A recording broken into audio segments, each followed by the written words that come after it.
بابا جون خیلی دوست دارم. منم دوست دارم، عاشقتم. چرا نمیای؟ تو کجایی بابا جون؟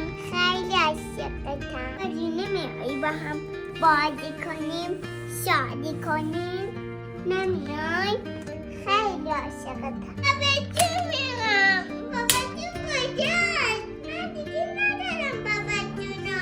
من میخوام بابا جون بیاد از جادیمونو بیرون.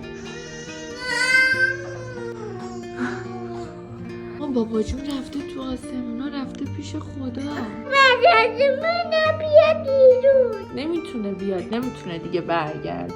رفته توی دنیای دیگه، تو این دنیا نیست. حالا از کجا بیاد؟ دیگه نمیتونه بیاد. بگو با ماشین رفته؟ نه با ماشین که نمیتونه بره. پیاده رفته؟ کجا پس رفته